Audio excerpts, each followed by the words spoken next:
Good afternoon. How's everybody?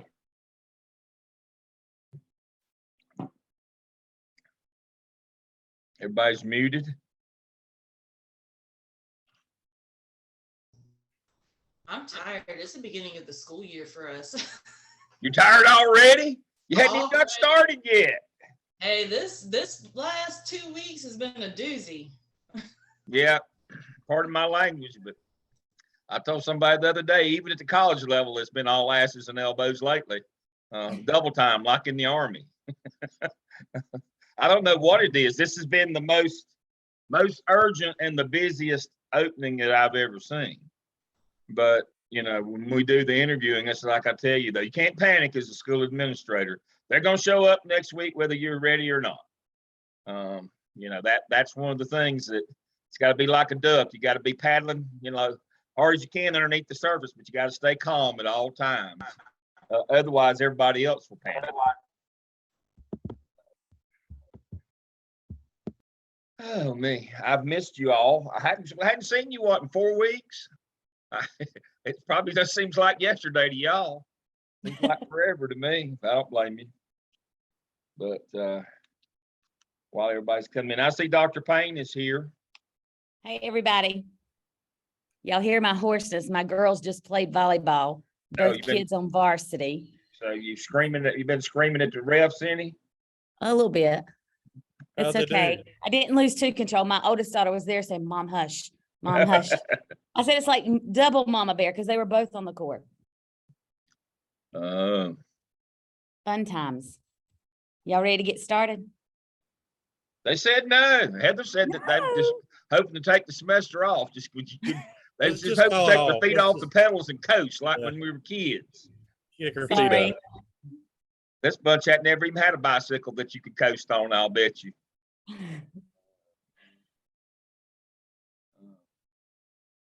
What time is it? It's not quite time yet. How many we got? 4, 8, 12, 13. There's 2 of us, so we're still missing 3. So here they come.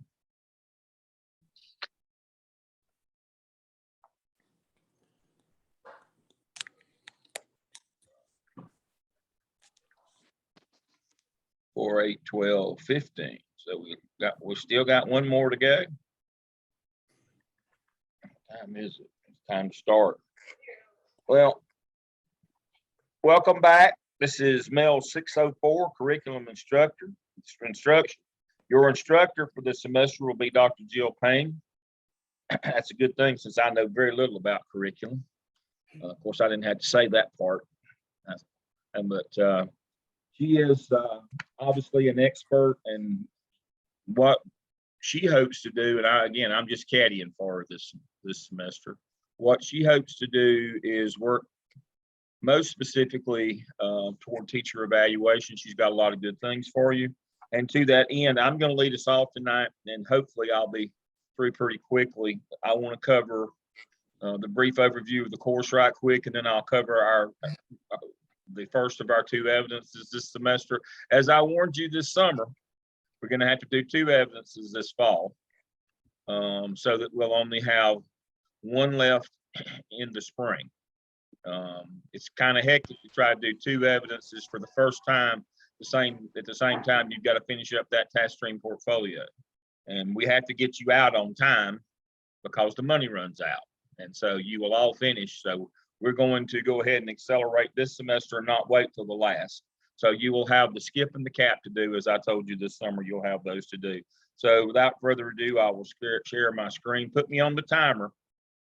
I used to have a fellow that was on my faculty when I was principal at Olympic, and his name was Terry Purvis, and he was from Gaston County, and he had a watch, and so I'd say, Purvis, it's time for the watch, and he'd put me on a 30-minute time limit on the faculty meeting, and so Dr. Payne put me on a 15-minute time limit tonight, and I should be able to cover what I need to in 15 minutes. So here's your shell. Hopefully all of you have accessed it. Please make sure that you complete your enrollment verification activity. and also go into my shell, which is the companion 697, and do the same thing in there so that we can confirm that you are enrolled in both your course and your clinical shell. So you will see under my courses, you'll have Mels 604 with Dr. Payne, you'll have Mels 697 with me. Make sure that you have verified in both of those. Here are the books that Dr. Payne selected for you this semester. Here is the weekly Zoom link. You found it all tonight, so you should be good on that. You know my number, you know to call whenever you need to, and there's Dr. Payne's information as well. She has 3 Saturdays planned for you at the Raider Center. We'll go ahead and get that out of the way right quick. Superintendent Leadership Academy session, she's going to do hopefully the elementary, the middle, and the high school instructional models with you. During those 3, I will take time to get over there now. My plan is to visit all of you at your schools this semester. I will get there. Don't hold me to that the first week though. It's been kind of busy, but I'm gonna be out to your schools, and so I'll talk to you more about that next week. We got to get school started up this week, and I already had my doctoral class met this past weekend, and we're trying to get all of our other classes up and going by tomorrow night. And so after that, I should have some time. I've got 2 doctoral defenses Friday. And so next week, I plan to us get started making some visits here pretty shortly. So forewarned that I am going to come and visit you at your school. All the new handbooks, the task and prompts for the skip and the cap are here. The turn it in check, the assignment Dropbox. You will go ahead and put your task in Dr. Payne's shell, and this one I'll get to them somehow when you get them through, but put them in here for instructor comments and for peer review. Peer review is the same. Peer review 1 task 1, 2, and 3 of one of your group members. Make sure you do that. The weekly is here. Dr. Payne will discuss her discussion boards. Her weekly assignments are in discussion board. The weekly schedule is here. Here's what it looks like. And so she has everything laid out in terms of what she's going to do, course objectives, overview of the handbook, all these things. Whatever she wants to do with that, you've already been through all that. She'll pick up with your assignment and the framework. And so I'm going to start with our evidence that we start with first.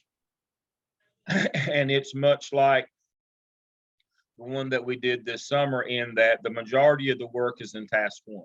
Task 2, 3 go really fast. And then of course you write your competencies in task 4. And so let's go ahead and let me share my screen on that one, and let's get started in the skip. So the whole notion of the skip, and if you're like me, if you're old and you can't remember, write it down. This is the important part. The whole purpose of the skip is not just to find a way for effective communication in modern terms like Twitter or Facebook or whatever with parents, but then once we have them, to bring them into our school with the notion of, let us help you help your child.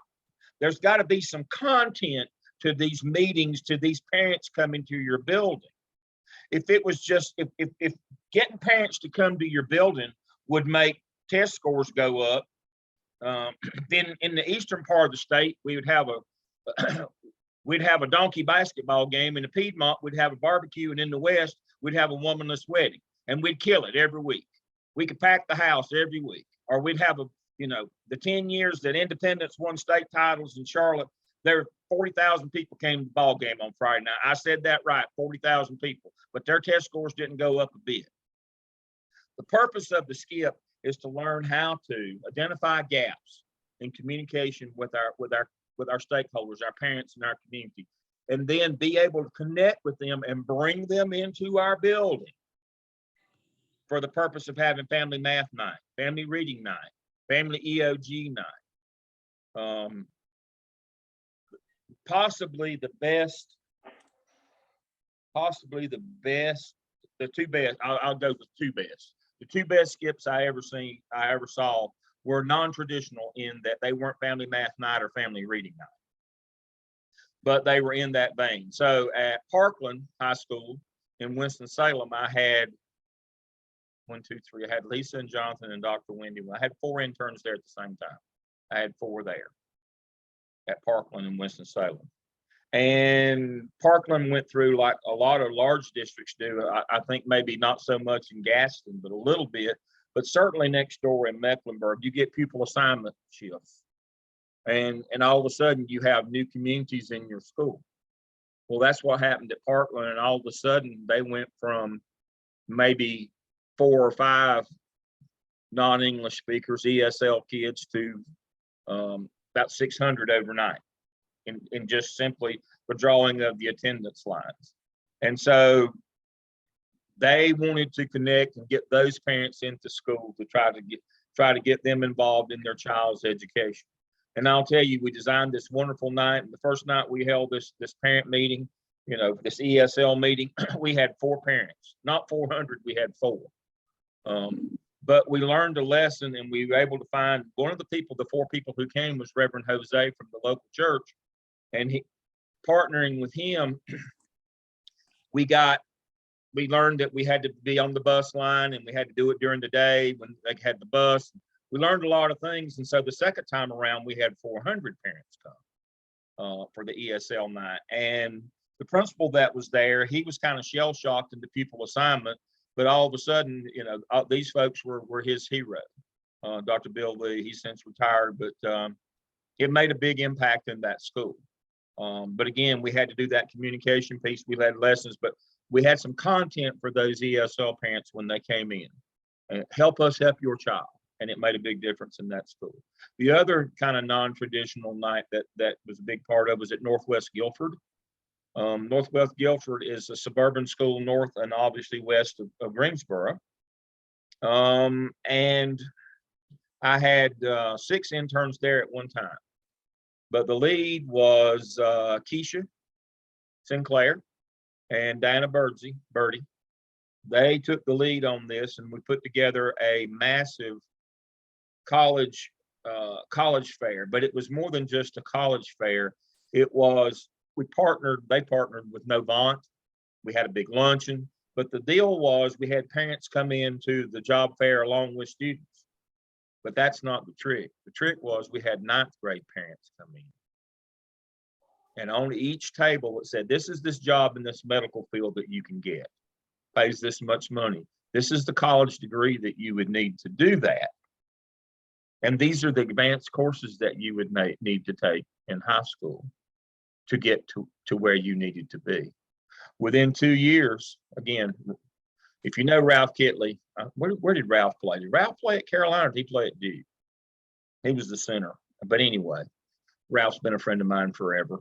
But again, Ralph was very excited because within 2 years, Northwest Guilford had the most students in any school in North Carolina, percentage-wise, taking advanced courses. What did it do to their test scores? What did it do? It changed the culture of their school. Took, in 2 little years, it changed the entire culture of their school. And so everybody won't have the kind of impact that those two, but we want some impact. We want to grab parents and community, bring them in, work with them to work them with their children, to motivate, inspire. Family math night, give parents manipulatives to take home and work with their kids. Big books, Miss Wishy Washy, things like that. That's the notion of the skill. Help us help you help your child. So what we do in task 1 is we do a needs assessment. It's a simple gap analysis. We're looking for gaps in communication between the school and the community in terms of our parent population. A quick and easy way to do that is look at your parent section on your teacher working condition survey. And if Gaston County has done a parent survey lately, that's where you'll find that data. I know they do them. They don't do them every year. TWC's every other year. I know the parent survey, they try to do it in the off year if they can, but what I mean is, I know COVID has changed things a little bit. So I would normally be more certain of how things have gone lately, but because of COVID, I'm just not exactly sure, but I know TWC was done this spring. It is available.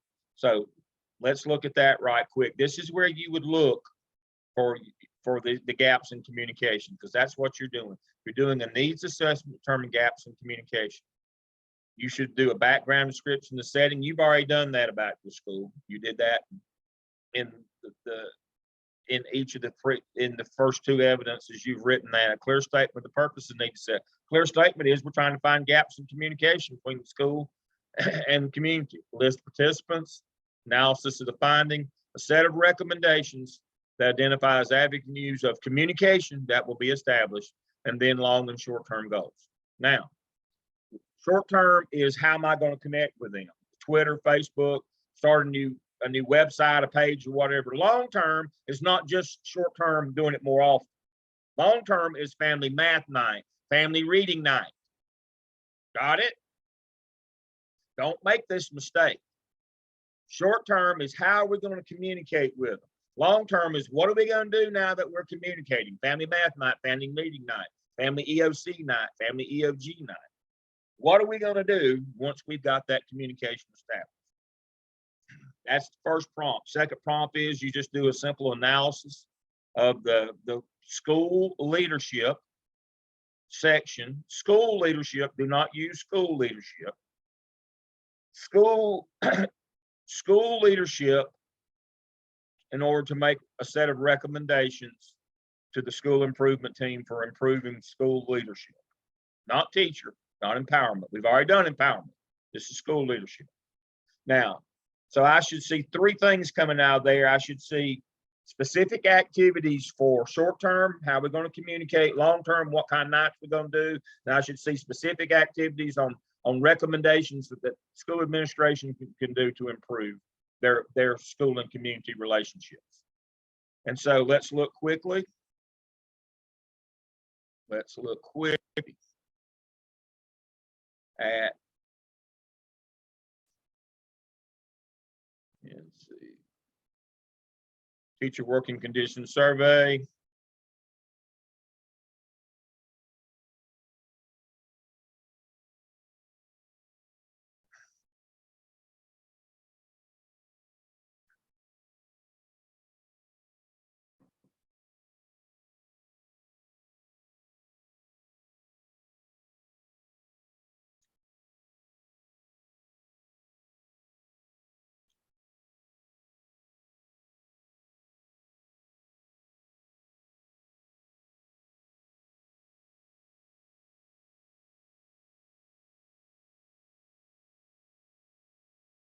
Gaston County Schools.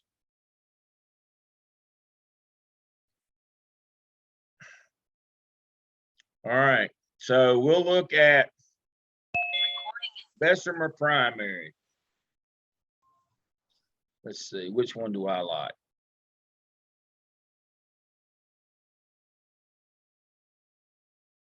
Yeah, this is one I like. All right, so you know you've got time. Now we're going to, when we do the CAP later this semester, one of the 5 required areas for the CAP is going to be time, facilities, and resources. This is the one we're going to use to try to do gap analysis right now in the SCIP, community support and involvement. This is the one we're going to do. Parents are influential decision makers. School maintains clear two-way communication with the community. See what I'm saying? See, this is gaps in communication right here. We may do managing student conduct in the CAP if you have if that's a problem at your school. It's not one of the required. Teacher leadership you did already. That was when you did empowerment in 602. So leadership. This is the other one right here. School leadership. This is the one you analyze in order to make recommendations for improving school leadership to the school improvement team. But it's going to be included in your action plan, or our marketing plan as we call it this semester. It's the same old action plan we always do. So just looking at this, you know, the school looks like doing a very good job, appears to be above the state average in all of these. But we still, you know, there's still a couple that are in the 80s. Teachers feel comfortable raising issues and concerns. That might be something that you would want to recommend, like having a feedback loop or a focus group, or, fireside chats or whatever. Teachers receive feedback could help them, do a better job on feedback. There's a couple of areas. Now there's one. School improvement team provides effective just school. That would be one to the school improvement team itself, but you need to step up on your leadership. So for this evidence right now, this semester, we're going to use this school leadership section, and we're going to use this community support and involvement in order to do task 1 of the skip. Now, as you know, there's some other sections in here as well. Professional instructional practices and supports, retention, equity, some of those kind. You might want to look at equity too. Okay, safety. So new teacher support. So those are the areas.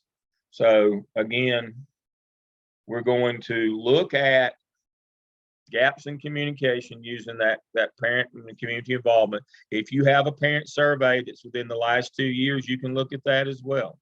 You don't have to send another survey out. You've got a couple that you got teacher working conditions and parent survey where you can pull that.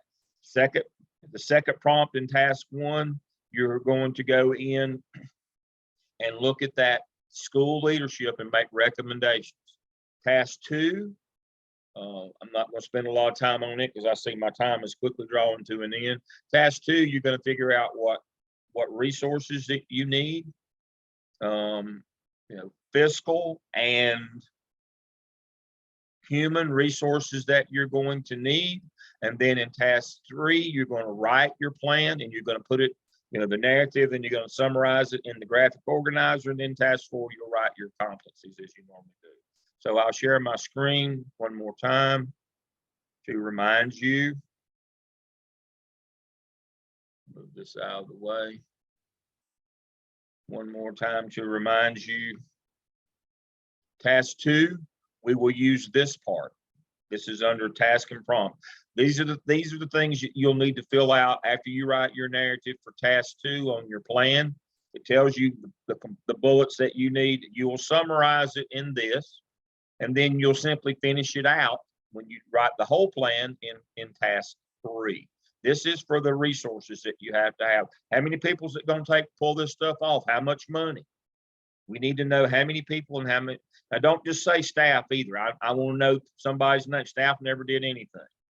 So make sure that you summarize using these. This is task 2, the short one. The long one is task 3. That's the actual marketing plan. So if we look at our task and prompts,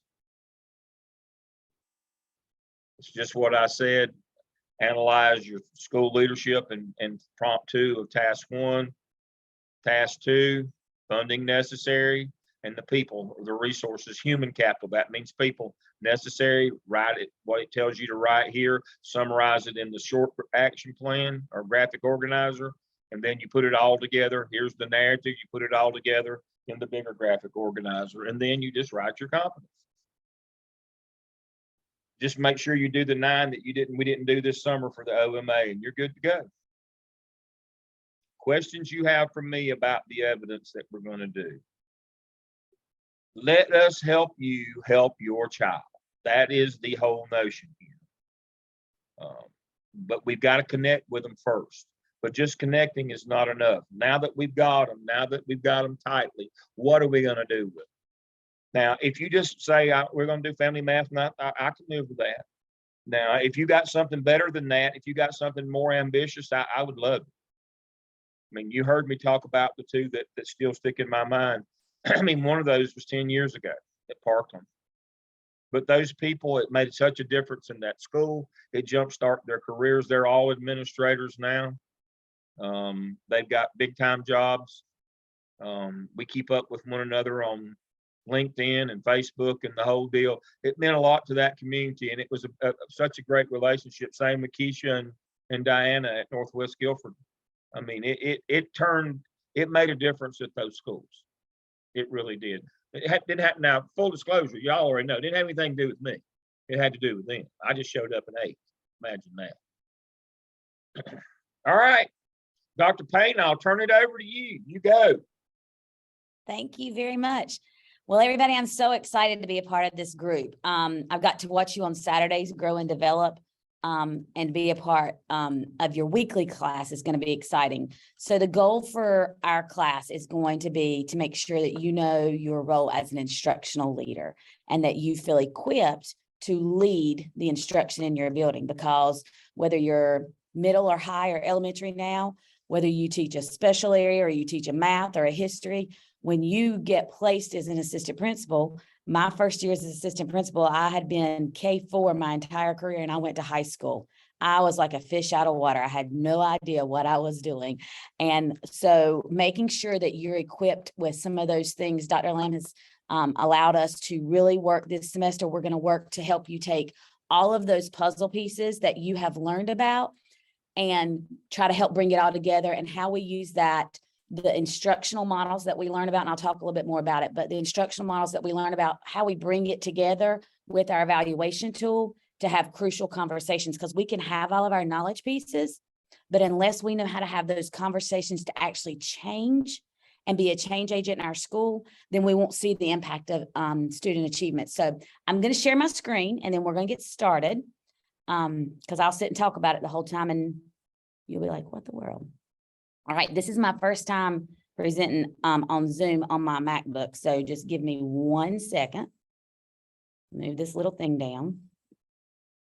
And here we go. Okay, can y'all see? Thumbs up. Okay, so this is not going to be a sit and Jill talk the whole time. It's going to be us all being ready to talk. So make sure that you are ready. In just a few minutes, I'm going to ask you to start sharing some things, and we're going to go through our presentation. So housekeeping, Dr. Lamb, I'm sure has told you at some point, but the Bulldog Bundle, we have to opt out of the Bulldog Bundle, and that has to be done by August 31st. I'm going to put this presentation in our announcements on the Canvas page tonight. It has the link at the bottom. So you'll see at the very bottom, it has the link that you can go through and do that. You have to opt out because they're charging $24 a credit hour, and we've already bought your books for you. So you're going to need to make sure and do that, or you will have to pay that $24 a credit hour. And so make sure you go in tonight after we get off class. That's your number one thing, and do the opt-out form for the Bulldog Bundle. Okay. Anybody got questions about that? The link will be, there's a couple of places that there's a link, but I figured it would be easier if it's on this presentation when I share it with you. So our introductions. You guys are over halfway through, right? Dr. Lamb, how many classes do we have left? One more class left. One more left. I want you guys to take a minute and think about, I know who all of you are by face, but I want to know where you're at this year. Are you at the same place or are you at a different place?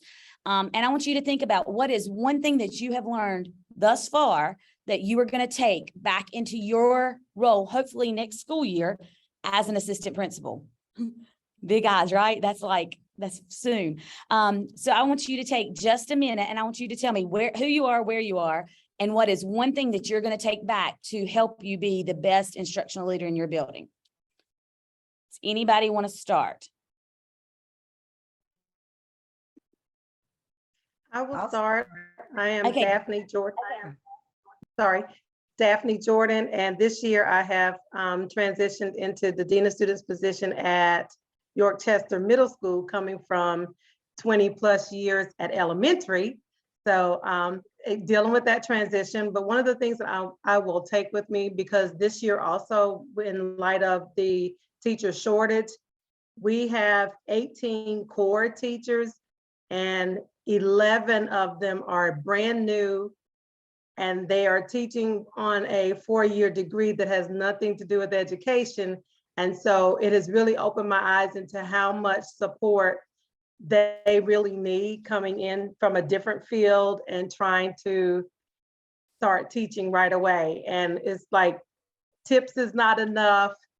You know, everything that they have is just not enough to really get them started, because they're missing that basic layer of educational background. And so really being mindful of what the staff needs has been huge for us these last couple of weeks. Very good. Daphne, I've got some of the Harry Wong books in my office if you want to check them out and borrow them with them, because that is a great launch for them. Who All else? righty. I'll go, Dr. Payne, if you don't mind. Oh, Okay. okay, sorry, Wood. That's fine. I'm Marsha White. I am at Robinson this year again. I've been there longer than anyone at Robinson. So been there and teaching first grade. And like Daphne, I have an entirely new team this year. So there's 5 of us. We just added another teacher, and it is overwhelming. And many of them have not taught before. And I think communication and kind of like Daphne said, finding out what the staff needs, but communication above all else. I feel like some of these new teachers are drowning right now with all the letters training and all the things that are being put on them. And the other thing I learned, the most important thing I learned this summer about administration was all about the buses and the bus routes. And that was something I will definitely take with me. Buses will be your best friend. Woodrow, you Or want to your go? Sure, sure, I'll go. I'm Wood Bulls and I'm at Highland Tech. This is my 7th year there. And I just we have 10 new positions at Highland. So I mean new staff on board at Highland. So that's the most we've had, I think, since I've been there. And just realized like last week that I was the second in the history department. I'm the second longest serving at Highland, which is just weird. Very, very weird. Anyway, but it was this summer I did at North Belmont. It was one of the summer camps at North Belmont. And it was something Justin Beam said, actually, and I know I've heard it from several of y'all as well, but it's all about the kids. It's all, at the end of the day, all the crazy stuff going on, buses, parents calling, complaining, et cetera, fill in the blank. At the end of the day, it's all about that kid and making the connection and, just building a better future for them. So that's what I had to take back to my future position. And Wood, tell them you also got to experience some PBIS in action, didn't you? Yes, that was a great experience. That was really, really good. And that was at the Camp Captivate. Yeah. I hope to be a part or see a part of that next year too. So anyway, we can talk about it. That was great. Who wants to go next? I'll go next. So I don't forget what I was going to say because Wood made me think of something, but I'm Savannah Abernathy. I'm at Bessemer City Primary. This is my 2nd year there. I was at Central for 6 years before that. This year I'm exploring the brand new world of kindergarten. And it's like a whole different world. And so something he was saying that I'll take with me is, it is all about the kids, and we know that that's the root of everything. But with all of the pressures, with all the things that are happening and the shortages, I think I've seen firsthand kind of how staff need to be supported. And when you are an admin, as much as the kids are important, the staff is that connecting piece. And, they need support right now. And I've seen a lot of, I guess people management is what it is. We learned that in summer school with like adults, and now being in kindergarten, I'm in a new world of how admin pairs teacher assistants with their teacher. That's something I've never considered before, and it's such an important thing, but it's a very complicated thing because you are having 2 adults that work side by side. So I think supporting them, making sure you're making good decisions when you're placing staff. I've been asking my principal a lot about that and trying to just take in everything that I can about that. So that's something I will definitely have at the forefront of my mind when I, if I move on to something else. Very good. Angie, you want to go next? I will go next, and hopefully my dogs will not be barking. I was waiting for a good opening. My big dog's going nuts over here barking at something. Anyway, I am at Catawba Heights Elementary School. This is my 6th year over there, my 3rd year serving as the content teacher there, and my 15th year in education overall. So I really like it there. We have a new principal, so that's just been a different experience altogether. but a good one, like she's got her own ideas that are different, that our old principal was there for 8 years prior. So the staff was very used to what they were used to. So I've had to, we don't have an AP at my school. So Miss Bradley's kind of relied on me for, just like general knowledge about staff and how things worked previously and what worked and what I felt didn't work and things like that. So that's been, kind of cool to be a little bit more looped in that way, I guess, because Miss Strap just had it down, she was just used to being there by herself as the administrator, and she relied on me for some things, but that's been just a little bit different. And actually ironically, we had just done our whole paper revolving around the schedule, the master schedule. And then I was tasked with basically making our master schedule with Miss Bradley. We worked on it a couple days together, and we struggled and struggled and struggled. And then I thought I had an idea and went home and was like, I'm gonna type it all up. And it was on a Friday, and then worked all weekend on it because that idea didn't work. And then we found out, let's see, I think on Tuesday was like our first mandated work day. And we found out that night at 10 p.m. that they were changing the allotment of our specials teachers. So once we finished the master schedule, we had to go back and change it all again. So that was really frustrating. So that's something I've already had to really heavily use. And just in general, like I said, just having more say or more voice, I guess, in some of the other decisions or the way things are going this year, as opposed to what I've had the last couple of years in this role, I guess. So. And you're also going to have a good experience observing how a new principal comes in and what is their process for making changes and what works well about that and what doesn't work well about that. So that's very good. Alex, you want to go next? Can I ask a question before we go? I'm sorry to interrupt. I always interrupt Alex. Angie, did anything that we did this summer help you with the master schedule? Yes, it did. I just had to alter, like the master schedule I made would not work.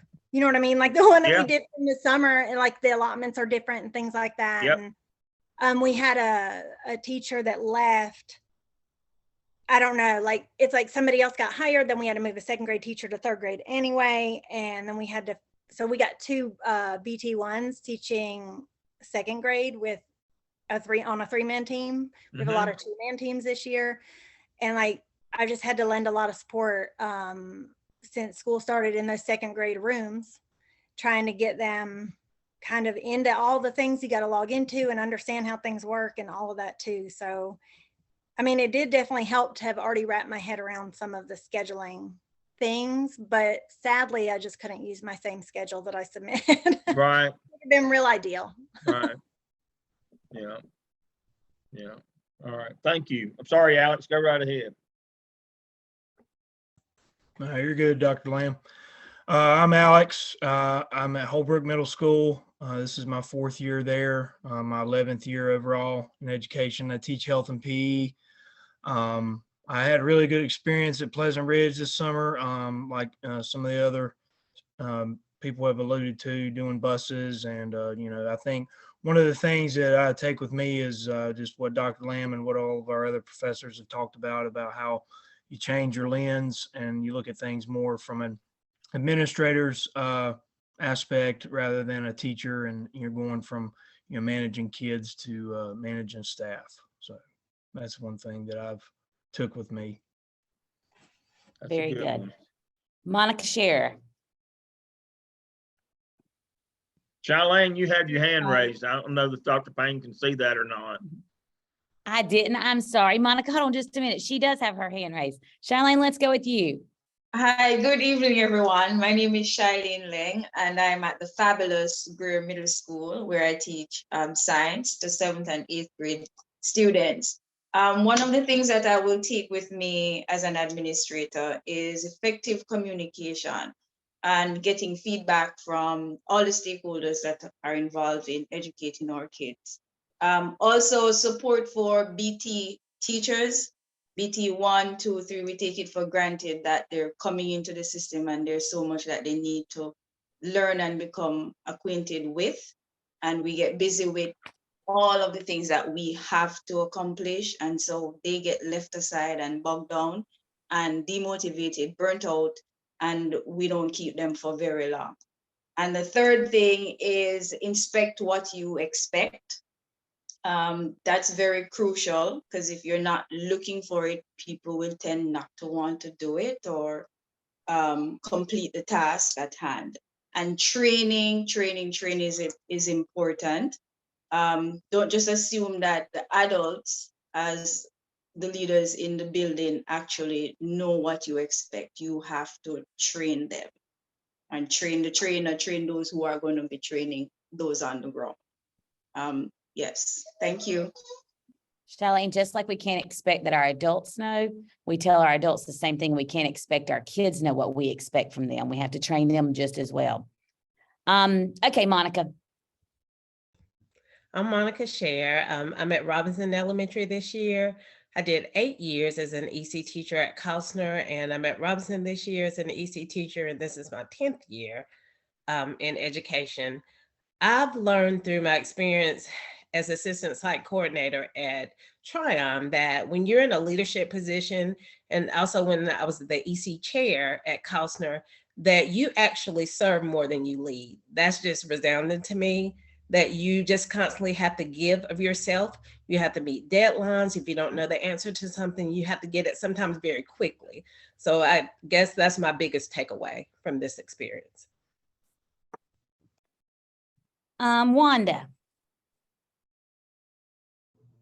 Good evening, everyone. I'm Wanda Reed, and I too am at the illustrious Greer Middle School, where I serve as Dean of Students. I think that what I will take with me, a few things, is first of all, responsiveness. Just being responsive to everyone's needs. I'm being in a high needs school now, and previously when I was in alternative education, knowing who your students are, your parents, and your staff, and knowing what their needs are. Along with Charlene, I had written down, inspect what you expect. Know that you are requiring people and monitoring what you expect your staff and your students to do. Open communication, I think that goes a long way with staff, students, and parents as well. They want to know what's going on. It's really important. We are doing 5 positive phone calls. That's one of our goals this year for a PDP for all of our teachers. It's really important that they hear the good stuff first before they hear the other stuff. That's really important for us in Grow and Greer. And then lastly, I had training. We've been doing a lot of training, making sure that our teachers are following those expectations, making sure they have them in those classrooms. That's really been important for us in our discipline procedures at Greer, and just making sure that we are holding tight with all of that. Very good. Heather. Hi, I'm Heather. I am a EC teacher at South Point High School. I've been in education for 14 years. This is my 8th year at South Point. I also serve as the department chair there. One of the biggest things I think I'm going to take away from this experience is PLCs. I've never actually been a part of a true PLC, and I learned that last year when we started doing them. And I think, I found from my EC team, more specifically, how much that we can really get accomplished, and that we've seen growth in students, specifically our EC students, in the areas of math and in English. And I have another PLC with my Math 1 teachers that I co-teach with, and my English 9 and English 10 teachers that I co-teach with. And we're seeing a lot of success with our students. So as an assistant principal, I really want to make that a goal to be a culture of the school for all departments to really respect and honor and really do PLCs the true and right way. Very good. Paris. Hi, everybody. I'm Paris Sutton-Field. I am the music teacher at Lowell Elementary School. I've been at Lowell for 4 years, but this is my 19th year of teaching. I've been all over the county basically in those 19 years of teaching elementary music. One thing that I would take away from all of this experience is with what we did in summer camp this year is that teachers can be just as difficult as the students can be. And so learning how to manage teachers that don't, exactly want to do what they're supposed to do at this, or dealing with students and how to deal with them properly. That was very eye-opening to me. So I had to do a lot of thinking and coaching along the way for the summer on some teachers as well as the students. Also, I was in a middle school for summer camp, and so and I'm used to elementary babies, so it was really shocking to see how students have so many issues that are non-academic. And so, just playing that kind of support role for them where they can come and talk and work out issues, friend issues, life issues, so that was very different than the elementary experience. So I was glad I had the opportunity. Paris, it's very eye-opening when you start, because you all are all teacher leaders. So you are teachers who go above and beyond on a regular basis. And when you go into a school and you don't see that and you realize everybody's not like that, you're like, what the world? Because we just think everybody works as hard as we do and everybody does as much as we do. And you find that that's not always the case, is it? No, not All at right, all. Laura. When I saw your name, Laura, I only know you as Benson. So I was like, who is Laura? Hey, Dr. Payne. Good evening, class. My name is Laura Benson. I'm now at Warlick Academy. Before that, I spent 6 years at Greer Middle School. My biggest takeaway is something that I've always done is students first. But this year for me going into a new role, it's being open to grow, being open to be stretched, being open to step out there. That's been a big thing for me from summer camp, because I had 2 different summer camps with 2 different demographics. So that stretched me. And then going into this new role has really, it's just enlightened me to a lot. Very I see you good. laughing, Wanda.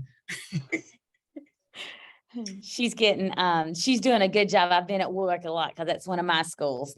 And so I've got to watch her in that transition. So you're doing good. Emily. Hey y'all, so I'm Emily. I'm at Lowell Elementary. This is my 8th year teaching and my 6th year at Lowell. I did move from 2nd to 4th grade this year, so it's been a bit of a change. Going from 18 kids in a class to 26 has been a big jump. There's a lot of bodies in that room.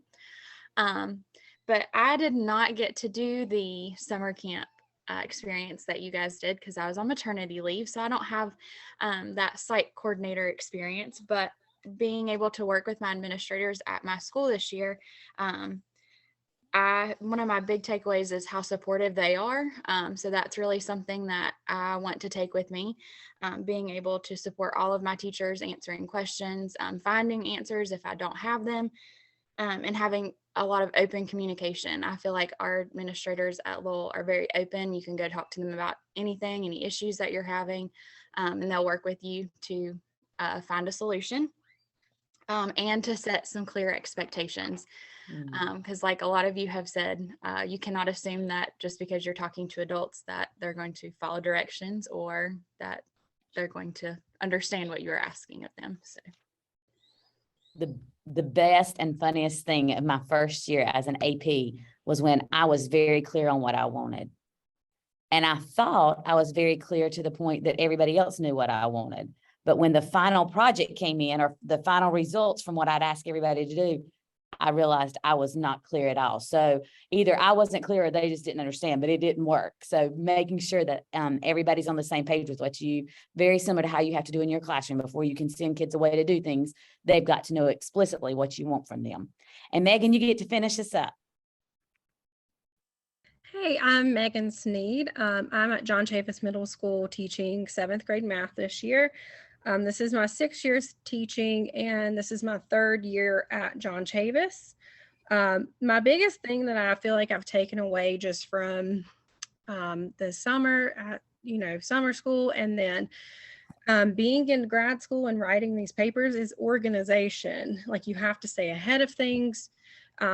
We've learned so much from budget, communications, schedules, now curriculum and trainings, and you have to stay on top of those things, or like you start to get lost and then your faculty starts to get lost, and it can kind of pile up on you. And leading on with that, asking for help when you need it. That has been my biggest thing. When I don't understand something, not to stay silent and go ahead and ask for help. That way you can get it taken care of faster and more efficiently. And then the last thing that I want to say is that our site coordinator was really, she did a really good job of being honest and genuine with her parents and her staff and her students, but she was also very firm. And, she didn't back down when she made a decision, and she would very open up front, but she was just kept her cool, and she was honest, and you could tell she was super genuine. So that's something that I took away from summer school this year, and that, hopefully I can use in the future. Very good. I will tell you that all of the things that you're talking about are what's going to make you a great leader in your building. And our goal is that we will continue to add to it to make you a great instructional leader. Some of the things that I heard very loud and clear is flexibility. You got to be flexible because schedules change. New things happen. That happens the day before school starts, and you got to regroup. Somebody calls in the morning of and says, I have COVID, I can't come to school. And you've got to be the person to formulate the plan with what's going to happen. I heard you talk about being taking care of your teachers, supporting your teachers. And anybody that's ever worked for me will tell you that is so key for me. But I think one of the things that Megan just hit on that is so important for everybody to understand, and one of the things we're going to talk a lot about this semester as we go through instruction, is you can be supportive of your staff. You can take care of your staff and still be firm and still have high expectations. You're just going to have to help them understand the why and how they're going to get there, and break it down into bite-sized chunks for them. And doing that allows you to keep students first at everything you do. So I think those are some things that we'll all take away, and we'll add to our conversations as we go as to our assignments. So as you work on assignments this semester, and we're getting ready to switch over and look at your assignments. But before we do that, I wanted to talk, we know that MTSS, you've talked about that. You've talked about the framework. We've talked a lot about it in schools. Take your knowledge of all of those classes you've taken, all of your experiences, all of the research, help begin to start making those connections so that you're going to take them back to your building when you're working, and you're the one actually having to make the decisions. So we'll bring in our knowledge of MTSS. PLC, somebody mentioned PLCs.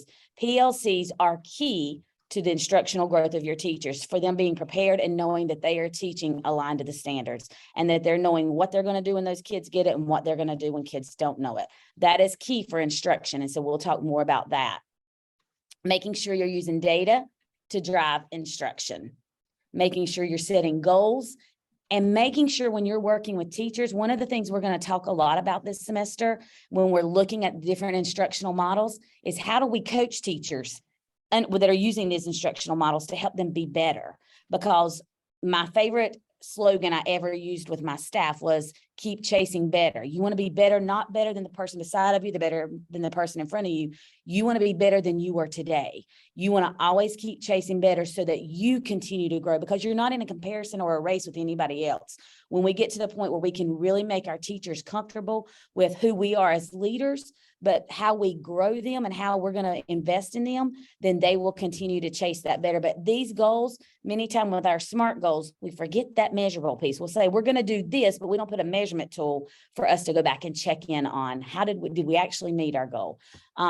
So that's when you're writing your goals for your parent involvement night that you're doing.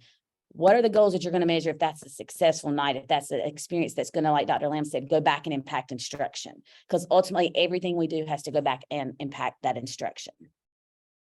This semester, we're going to talk about the framework of a 21st century learner. We're going to go through and we're going to learn what are those 21st century skills. How many times have you gone through the evaluation with your principal and they really didn't talk to you much about what you were doing with 21st century skills or what you weren't doing with 21st century skills, even though it's all throughout your evaluation tool? Have y'all had that experience where people just don't talk about it because they just really don't really know how to talk about it? Yes, no. So I'll tell you that I struggled with it for a while.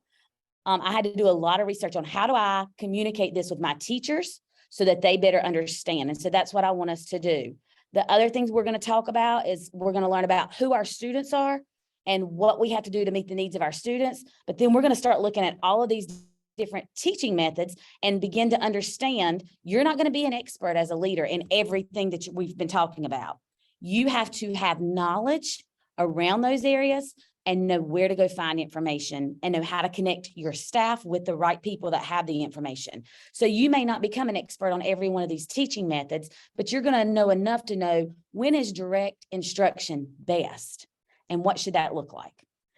When is collaborative work groups best and what would that look like? So we'll be doing a lot of that this semester. Our norms for class, and we're getting ready to have another little talk time for quickly. But we're going to be on time, be on your camera. So make sure you have your camera on. Participate in class. When you turn in work, this is so important.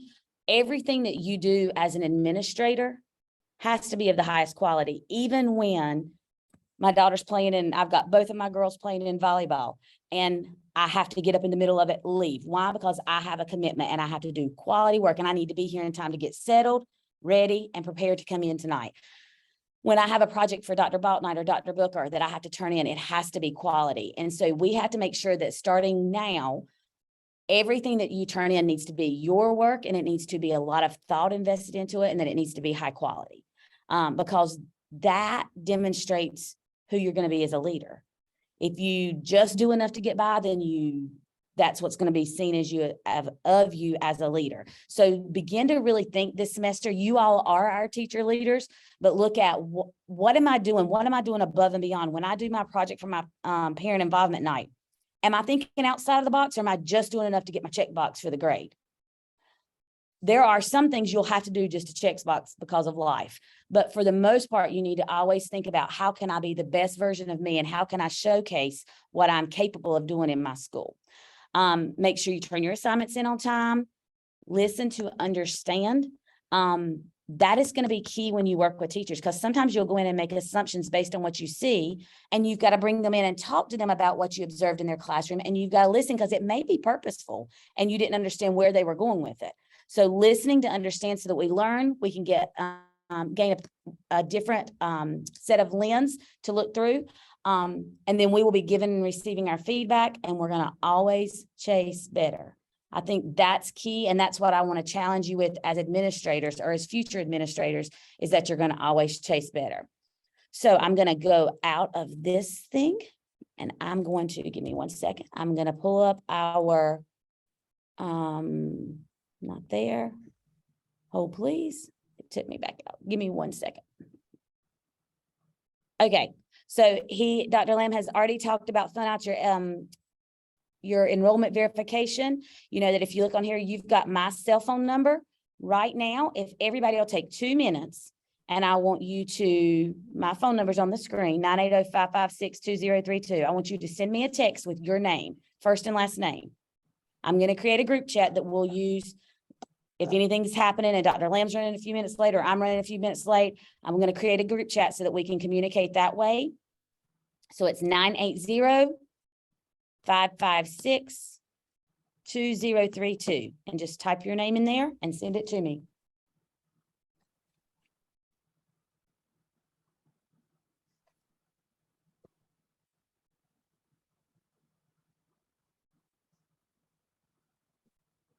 I will send out a test group tonight that just says, hello, everybody. So you get my number and you can save it and we're all ready to go.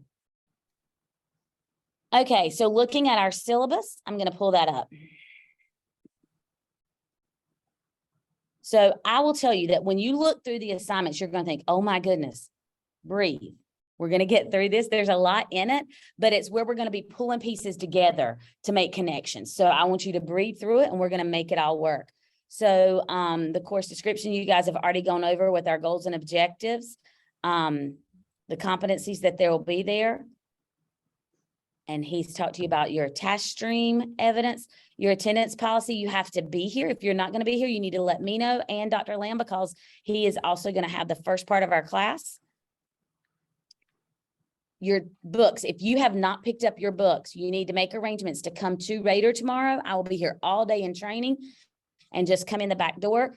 Before I'll be here at about 7:30 until about 5. So you can come in the back door and I will get your books and get them to you tomorrow, because you're going to need to get started with that. So there are 4 books. We will be using Crucial Conversations on our Saturdays. And then the new agenda and Leading with Inquiry and Action will be our group projects, and the teaching models is where we'll go through each one of those instructional models. And I'll tell you a little bit more about that in just a second. I'm going to go out of the syllabus. It's got your breakdown of your weekly assignments, but I think it'll be easier if I go back into our syllabus and back into our Canvas and go into your assignment. So let me look. Dr. Lamb, I thought I'd put a thing in there, but this will be fun. Okay, so in week 1, one of the assignments, hold please. I thought I had an assignment tab, and that's my fault. So I'm going to go back in here for a second because I think it will be easier to show you here.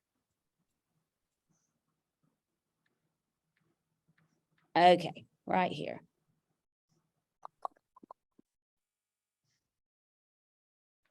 That goes with our grading. Your discussion boards do weekly, posted on Sunday at 5. I will tell you, your discussion boards, you have to post before you can see anybody else's work.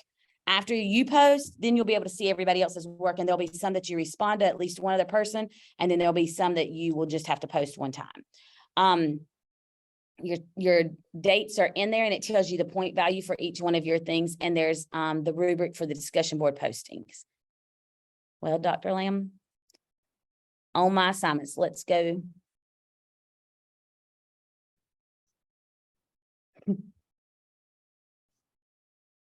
Okay, right here. Sorry.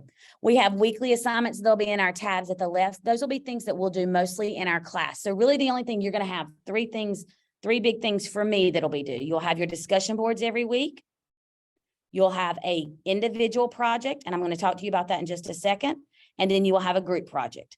All of the assignments in class we will do as a group, and it'll be a participation grade for your time in class. So 3 big projects. So when you go through week 1, week 2, week 3, 3 big projects that you have to do: your discussion boards, your group project, and that'll be a book study. And I will give you a little bit of information about that in about week 2.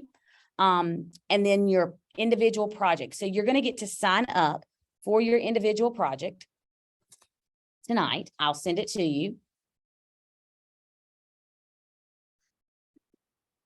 Let's go here. And there is a weekly schedule. On the weekly schedule, you will notice over to the side the presentation of what we're doing, and then you'll see the discussion board, sign up for your individual and group projects. And it should be linked in there. I can't see because everybody's face is there. I don't see the link, but I'll send you the link if it's not in there. So you'll sign up for your project there, and it'll show you the date. So what we're going to do is we're going to take your teaching models book, and you are going to be the assistant principal at your school. Okay. You are going to become the assistant principal at your school, and your role is to take your instructional model, and you're doing professional development for your staff. So if you're doing direct instruction, you're going to be teaching your staff what direct instruction looks like. You're going to be, and we are your staff.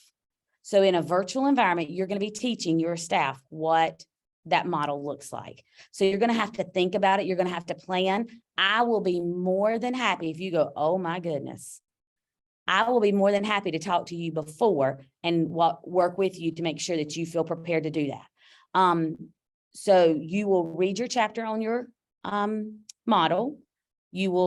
You might find other pieces of reference to that model that you can use. You can make it into where you are modeling. You can add a video. I'm going to leave the creativity, which is one of our 21st century skills. I'm going to leave that creativity up to you so that you can make it into whatever you want. You've got about 10 to 12 minutes to present it. And then we'll do 3 to 5 minutes for questions at the end. But you are going to be the assistant principal at your school, leading that professional development for your staff. Does that make sense? Anybody got questions about that? I want to make sure we're clear on who our audience is and what we're trying to accomplish with that. So I don't want it to be you just come tell me direct instruction started at this time and this and this. While that information is important and you may include it, I want you to make it to where when we leave, we would know what it looks like in the classroom. Okay, so I will put that sign up sheet in just a second in the chat. That's where you can, it's a Google Doc that you can get to it and get started or sign up on that.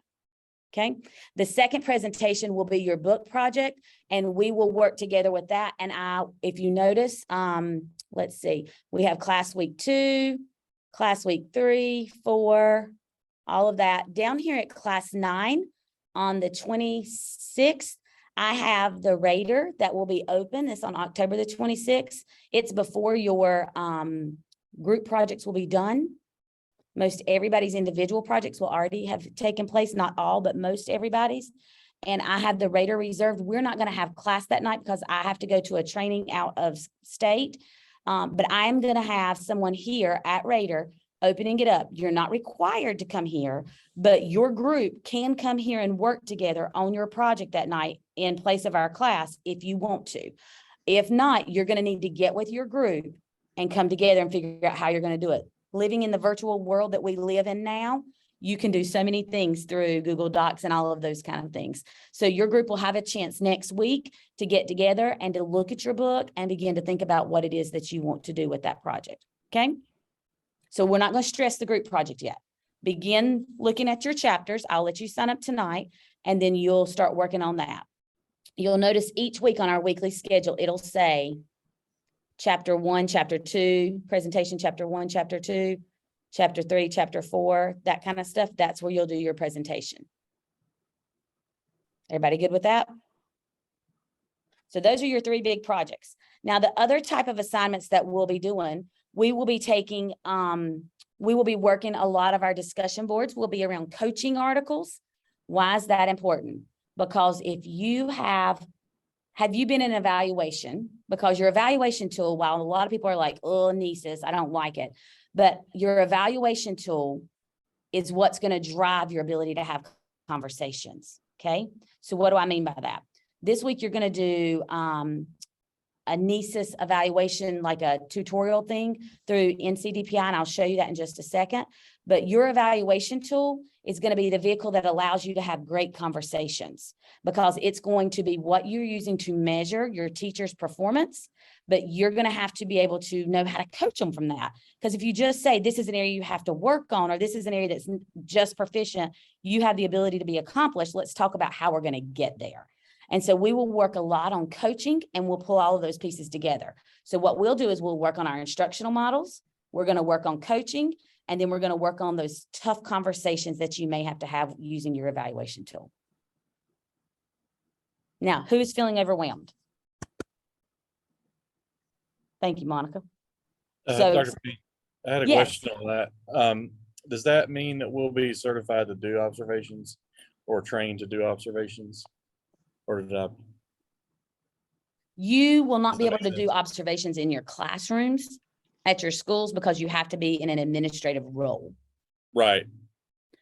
You will have the training next year. If you become an assistant principal, then Lee Smith, sorry, my name was going from my brain. Lee Smith will do an overview training with you, but you would already be equipped to do that. Okay. So it's more about you being comfortable so that when you get out there and do it, that's one less thing for you to be going, oh my gosh, I've got to do evaluations and I don't know how to do them. I want you to be able to go into your buildings, do the evaluations, and then have good conversation and good feedback for your teachers so that you're growing their instruction. One of the things that I'll tell you, that when you have a staff, the way you best support them is by being able to encourage them and give them areas to work on. Because teachers overall want to be the very best. They want to do what's right by kids, and they want to have the opportunity to continue to be better for their kids. Would y'all agree with that? And I would say the number I would use, even in today's market where we're struggling to get a lot of teachers, I would say still 95% of our teachers want that feedback on a regular basis. So that's one way you can support them. So the next picture, I always stop and say, what is your why? Why are you doing what you're doing? And I'm running out of time, so I will hurry. This is my why. My why for doing what I do are those 3 little girls. They have life handed to them on a silver platter. I make sure they have everything academically they need. I make sure they have everything that they need for school, for sports, in life. They're my why. But the reason that carries over into school is because I realize they're blessed, because every kid doesn't come to school with that. And so my why, somebody earlier, let me look and see who, somebody said, I realized how many, it was Paris. I realized when I went to middle school, how much kids come to school with the problems that are not even academic that we have to take care of first. So you go back to that MTSS framework where you talk about, you got to get school attendance. You got to behave in school. We got to take care of their wellness, and then we can teach them. I want to make sure that we're doing all we can do for our students to make sure that their educational environments are the very best. But I also want to make sure that you are equipped to go back and make a difference with our teachers. And that was something that took me probably 5 or 6 years as an assistant principal to get to where I was able to have conversations that really made a difference. My computer just said it's going to die in a minute. We don't want that to happen. That I was able to have really good conversations with my staff that grew instruction. And I will tell you, one of the things that you need to think about and watch over the next year, if you have an instructional leader in your building who values instruction, values PLCs, gives good feedback, your test scores are going to go up. It goes back to what Wanda and a few other people say. If that is your value, we got to take care of the kids, all those other things. But if you value the instruction, you value the PLC and the lesson planning and the proactive, the pre-stuff that goes into getting ready for their day, then you're going to be in classrooms, you're going to be doing walkthroughs, you're going to be giving feedback to teachers because you're going to understand how that grows their instruction. And the leader makes all the difference. Okay. So now I'm off my soapbox. Real quick, I took a long time to tell my why. Real quick. Wanda Reed, you're at the top of my screen. What's your why?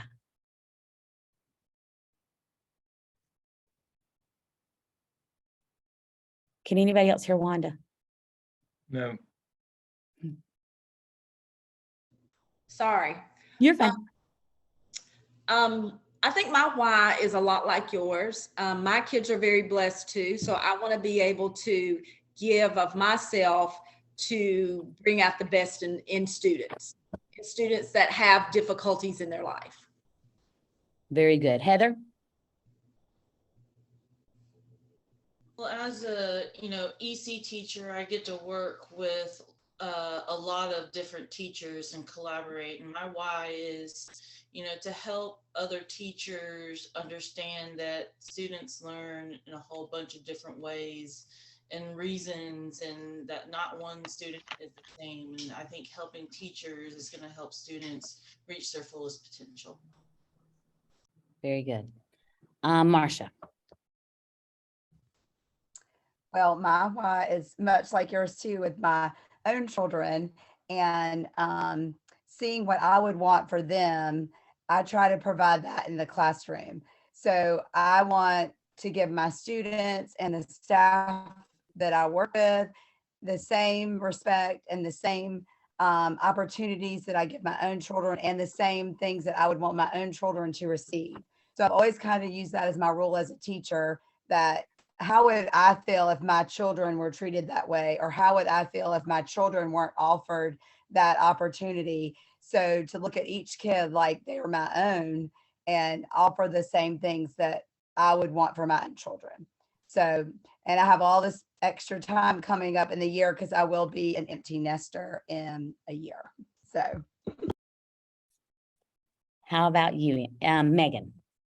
Trying to make sure I get names and faces together. Mine's kind of like, I do have a child, he's not in school yet, but mine's kind of the opposite. Having a mother as an educator, I was privileged coming through school, and now being, teaching in the community that I grew up in, I didn't necessarily realize the environment wasn't always what I had. And so, I've fed kids, I have loved on them, they have come cried to me. And so that's kind of my why, is that they need to feel safe at school in order for them to even start with an education. So those are I feel like they're my own children in that respect as well. Emily. Sorry about a screaming baby. But they are my why. You're good. You take care of that baby. Taking all that, you didn't know that we became 15 over the summer, did you, Dr. Payne? I knew we did, but I haven't got to see the baby, so I'm like, oh, poor fella. Enjoy those moments. They grow very fast. Angie, what's your why? My why is, I guess we're all sort of similar, but I always like to help people. Like, I just realized, like, looking back on life, I just always like to help people. So I like for people who want to do the best, my dogs, who want to do the best that they can do. I like to show them how they can do those things, or like, little things they can tweak. Like, I'm sorry, I don't know if you can hear me all the way. I like to build people up, basically, to kind of give them that capacity so that they can be confident in what they're doing too, and like kind of pass it on, I guess. Perfect. Wood. I'm really hoping my rabbit don't start barking here in a minute, but she came out, do the most good. I want to give back to, Gaston County has done a lot for me, and education has taken me a lot of places. And I want to give back and give those opportunities to the kids, and see where that can take them, and build the future up, So just do the most good. Very good. Savannah? I think I'm just very passionate about education in general, and I think as the years go by, this job gets harder. And I want the new teachers to stay encouraged, and I want them to stay for the long run. I want to be able to be an expert or have expertise in maintaining teachers, because there's so many that are leaving the workforce right now. So that's something that is really important to me, is sharing my passion productively to maintain, highly qualified teachers. That's always our goal. And also my dad, he only made it to like 6th grade. He never finished past then. And he had a really hard time in school. He was always really embarrassed about, not being able to learn. And in those days, the teachers really didn't know what to do with him. And that stuck with him a very long time. He didn't get his high school, his GED until way later in life. And so that's always motivated me too, because we are going to have those kids. And that's why I'm so passionate about, our technical options and all the options the kids have to just find their passion in life, no matter if that's college-based or career. Very good. Daphne? My why for anything that I do is based on a book by Miles Monroe. And in the book, he says that everyone's purpose should be to die empty. And I feel like there's a lot of value that I can bring, a lot of gifts that I possess that I should be able to share and pass on to people around me.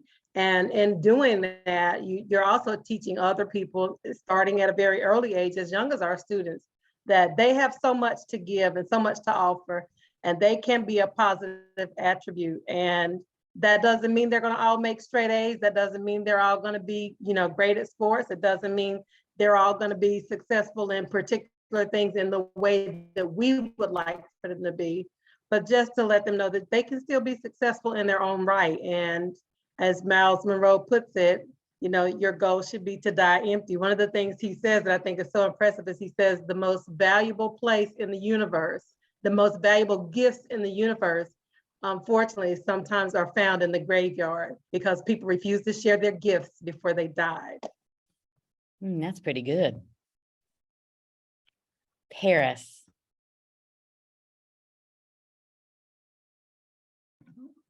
Sorry. So yeah, my why obviously is a lot like yours as well.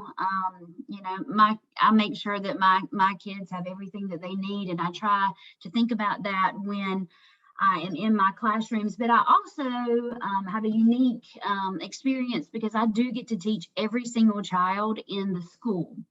So just helping them realize that while they may not be the best academically, they still can shine in other areas that they might have success in.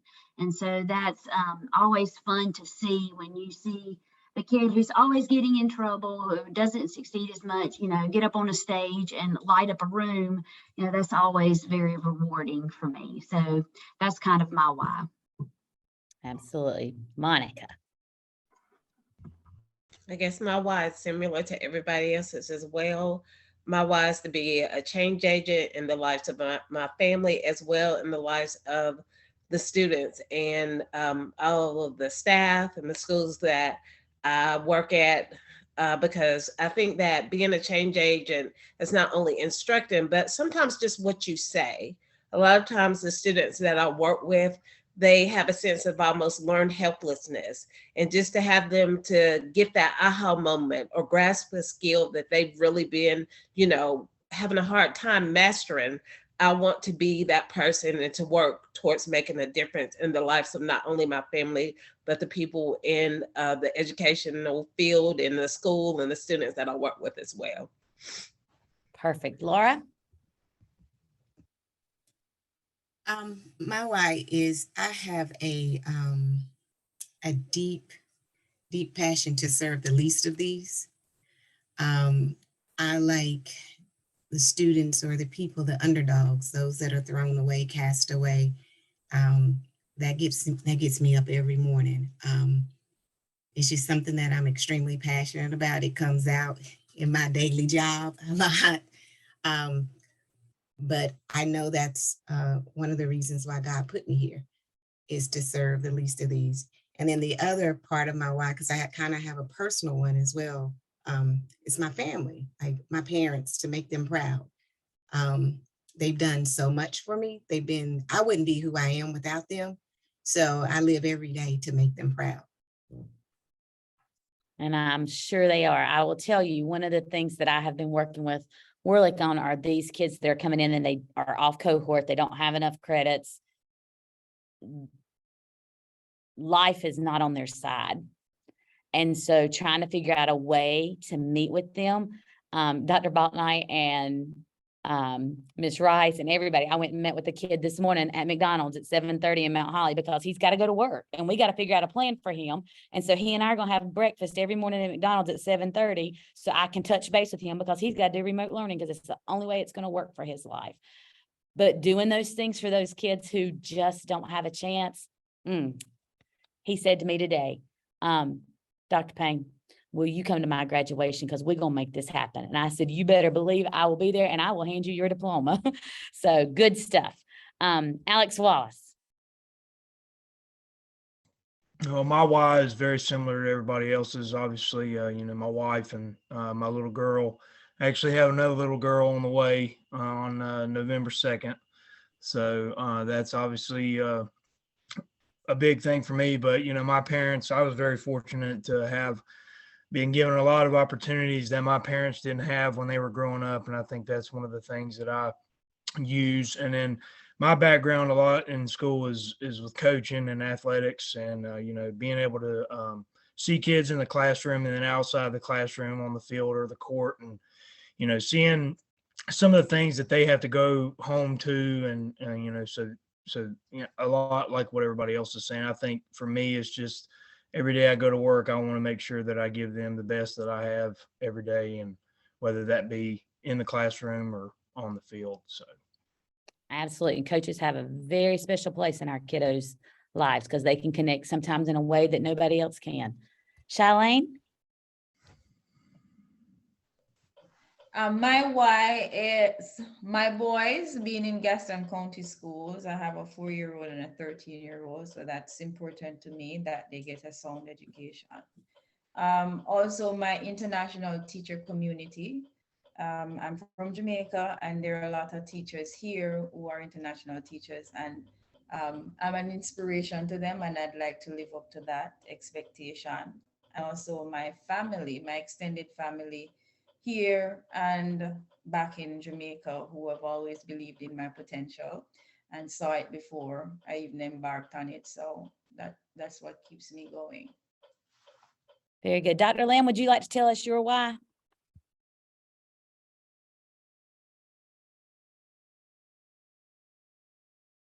My why is, I think if we're going to change this business, we've got to produce better administrators. As you've heard me say before, schools are full of average administrators. We want you to be great. And that's my why. I think that that's the path to changing the trajectory of public education. As you know, public education is provided for in the Constitution, the preamble to the constitutions that states may provide.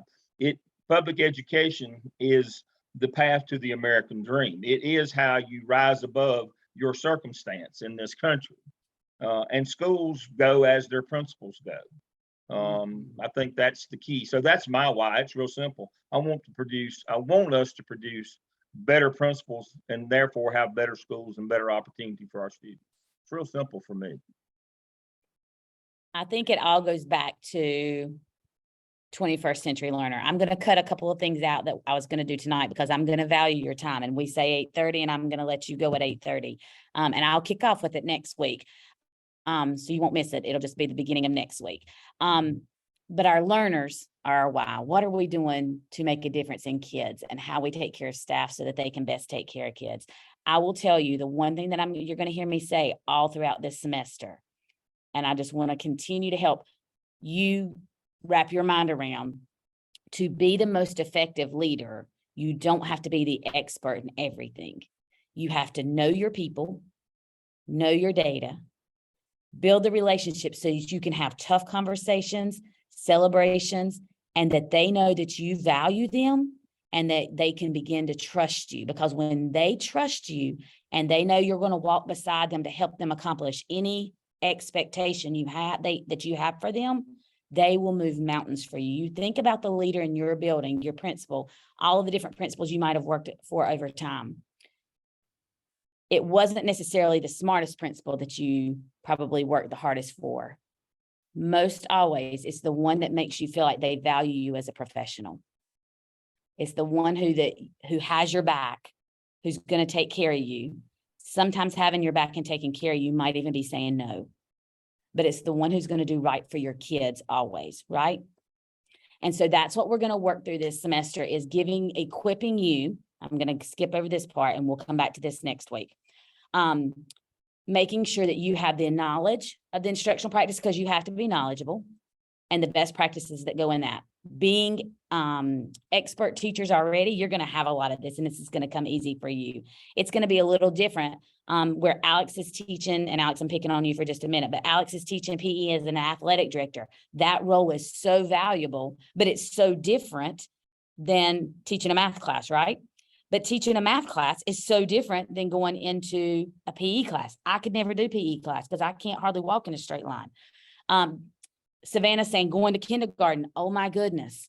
Learning to respect the different elements of the school because they're all equally important. And you're going to have to, I was never an expert at PE, but I was an expert at engagement. So I was able to always talk to my PE teacher. That was one area I could always talk about is how can we increase the engagement here?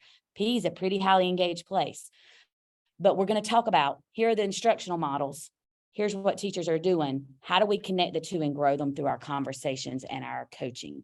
So you're going to have the tools to evaluate, and we're going to start that this week, and the knowledge of how to use that data to improve instruction. Skills that promote the environment where crucial conversations promote growth and student achievement. When I talk to principals right now, one of the things for administrators as a whole, they have a hard time doing is knowing how to set high expectations and hold those high expectations. And just because you're frustrated doesn't mean I lower expectations. It means I step in and support. And when you can get to where we can do that and we can have those conversations to say, crucial conversations does not mean it's a bad conversation. It means I realize the bar's here. You're frustrated. Let me help eliminate that frustrating by stepping in and helping get you there, right? And so those are the things we're going to work on this year or this semester. And our goal is that you leave this class a true instructional leader, that you take away strategies and skills that allow you to go in and observe classrooms, know what you're looking for, know how to give that good feedback, and then know how to have the post-conference, the growth plan, all that comes with it, next steps. So because we have 3 minutes, you have NESIS training. When you log into your NESIS training, let me go here real quick. Weekly schedule. That's not it. Hold please. Weekly schedule.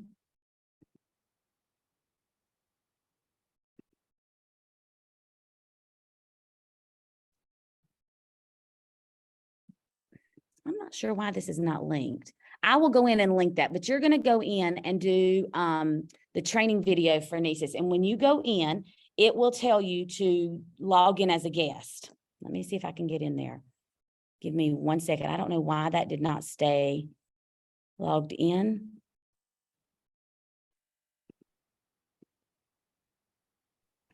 Dr. Payne, I tried to log in as a guest earlier today and it says you don't have access to the course. For real? Using the link that was there. Okay, I will go pull it up right now and look, because it allowed me on my 5 pain games that I was trying to check it out that way. So I'll go check it and see. You're going to go in and do the evaluation module. If for some reason it is not letting you in, tonight I will record a training on the evaluation and send it to you, because it's supposed to let you in on that. What I want you to understand is how you go in and how you score, what the structure of the evaluation tool is going to be. Okay. So I will send you an email or I'll send you an email and I'll post on the announcements page if we can't get that link to work. Okay. Dr. Payne, Yes. I was able to get to it through the Zoom week 1 link. So if you go into Zoom week 1, where you have it in there, Okay. it let me sign in as a guest through that. Okay, so let's go there. That one right there, yeah, and then Look, that's where my sign up is. Okay, this makes me feel better. So you're going to complete the training, go there. You'll pull in. It will not take you a total. It says it takes you 5 hours. It should not take you 5 hours. Okay, because you're already familiar with this tool because it's your evaluation tool. You're looking at the structures and then you'll go in as a guest.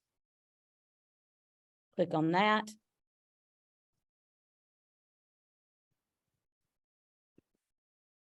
And with your Gaston County, it should let you in. If it does not, let me know, okay? Savannah, it lets you with your Gaston County, right? Email.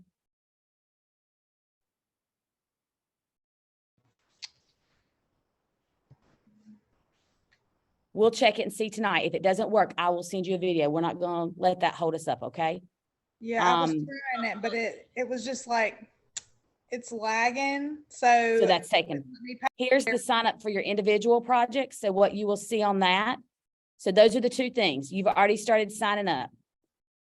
Okay. This one, chapters 1 and 2, you'll see are on September 7th. Go all the way through. Somebody tell me real quick, what is the goal of your individual project? You're going to read your chapter, prepare your chapter, and what are you going to do with it? We're going to present as though we are an administrator presenting to our staff on how to carry out these functions. Very good. Remember, you can make it interactive in any capacity. If you want to put them in breakout rooms, normally we're not going to sit and just talk like this. Our structure for our class will be 10 minutes me at the beginning, Then you will have your 2 15-minute presentations. Then we're going to do some breakout room activities and we'll come back together and close for 10 minutes. Okay. So make sure you sign up tonight. Try to get into the nieces today, tomorrow. If you don't get in, I will send you something. And that's all your work for this week. Dr. Payne, are our group or the discussion boards, are they still due by Sunday like the other classes? Alex, that is a good question. I don't know what due date I put in there, so let me just look. We did, Dr. Lamb and I did this syllabus quite a little while back. Dr. Lamb, do you know if we put a date on there? Sunday night at 9, same as Sunday night at always. 9. Okay. We try to maintain that always, or it's regardless of what day of the week that your class is on, your activities are due Sunday night at 9. That way we can grade them late or turn them around the next morning back to you. That's kind of the Mels way. So yeah, that's a good question. Sunday night at 9 discussion boards. If you do not finish your certificate for your nieces, you can email that to me because that's a little bit longer than a traditional discussion board because that's the only activity we have this week. You can email that one to me. And then after this week, it'll be Sunday night at 9, but that one's a little bit longer and it may take you just a little bit longer to get through. Okay. So this week, your to-dos: complete your nieces, sign up for your individual presentation. And then remember, it seems like a lot, but you're going to be doing one individual, one group, your discussion boards, and your weekly readings. Okay. My goal is that we're talking instruction. We're talking observation and coaching of that instruction. And then we're talking about the conversations that are going to come out of it. I'm excited. I hope you guys are. Again, this is not going to be our format every week. We'll be breaking out and you'll be more interactive and actually working on the things that are going on. I am not going to be able to be at Raider because I think all the air is off. I am pouring sweat. So what questions do you all have before we get off today? I have a question. Yes, sir. It's a follow-up. You can go ahead and stop your share. Yeah, make sure everybody. I want to follow up on Wood's question. At the end of this course, and these folks are applying for jobs and I'm working with them on interviewing and getting them ready for the different levels of interviewing. How much more or how long, much longer, or what else will they have to do to get certified to do observations? I mean, assuming that they interview this spring or this fall for AP jobs, when we get through or you get through with them, I'm just caddying. When you get through with them this fall, how much more, once they're in the AP role, will they have to do that they'll be able to go out and assist their administrative team to do teacher observations? Real one. So if they once you get hired, what we will do is Lee Smith, who is in our district office, who is over the evaluations, she will meet with assistant principals and just review it. And you will be ready to go. So you'll get to start from the beginning as an assistant principal and you won't have to go through quite so much training because you will already have had the training and the practice. Okay. So that's the reason we did that, was so that you will, that's one less thing when you go into an assistant principal role that you're going, oh my God, what are we going to do with this? I got to go do these observations. I don't know how to do this. We want you to be trained, equipped, and ready to carry it out. So it's just going to be kind of a check in the box with Lee Smith and they'll be able to go in. So if the principal is concerned that I've got all these new residence teachers, I've got all these new BTs, I've got 70 observations to do in the first round or during the year, and I've got 20 in the first round, and when are you going to be able to help me? Their response should be right away. Mm-hmm. Excellent. And here's what I'm going to tell you guys. You can go with your peers at your school and say, hey, like during your planning time, can I come in and do an observation on you? I just want to practice. I want to sit in your classroom. I want to figure out my strategies and how I'm going to do this. I did that when I was taking my master's class, and that paid off dividends going in and watching a real live person, not just somebody on TV. And I just went in. It was non-evaluative. It didn't count for anything for them, but I printed it off. and I sat down and I took notes, and then I went and said, let me tell you the good things that I saw. Let me tell you one thing. And my rule as a principal has always been that I do not have a post-conference that I don't give you one thing you can work on, because we have to also help teachers realize you've never arrived, because our kids are always changing. You can be, and at Hawks Nest, I had rock star teachers, but they still had areas they could grow in. And so always trying to find some way, not that you stress them out, but that you're saying, hey, Jill, this is an area that you did really, really well. Have you ever thought about trying this? And they're like, oh, and it just gives them a spark of energy and a spark of excitement to try something new to make them even better. But we will make sure you're ready for that. Also, that'll be a great part when you interview, to be able to say, I have been through NESIS training, and when in our class with Dr. Payne, we went through and we actually interviewed, and not interviewed, we actually went through and evaluated people on their, and worked on the crucial conversations of how to have post conferences with our staff. So those will be things that we will utilize that'll help you as well. Okay. It is 8:37. I went 7 minutes over. So, and I will be on here if you have questions. Otherwise, thank you so much for your attentiveness. I will check in with y'all to make sure you get in the NESIS. And if you don't, I will send you something out. And I hope you have a great rest of your full first week. Dr. Payne, did you say that you were going to send us a link for the opt-out? I got an email about the Bulldog bundle, but it doesn't show where I can opt out. So we're going to, I know you said you were going to send us a link for that. Is that going to come? I'm getting ready to put that link in NESIS right now. I mean, not NESIS. I'm sorry. I've been talking NESIS. I'm getting ready to put that link into your Blackboard. Okay. And I did try, when I clicked on when I was able to get in, it was reverting me back to the sign in. So you were saying our Gaston County login for NESIS. I thought it let me in, it didn't. So okay, I'm going to go look at it as soon as we get out of here. It let me in, so I'm just going to go figure out what the problem is. And if it doesn't let me in, I'll sit here and record it and send it out to you. Okay, thank you. Okay. Yeah, at the bottom it says guests cannot access this course. Please log in. Okay, I'll go look at it and I will send that to you in your announcements tonight before bed. Right now, I'm putting in the announcements your Blackboard. I mean, your presentation from today, so it'll have that. So you'll have the link. Thank you all very much. And if you have questions along the way, give me a call.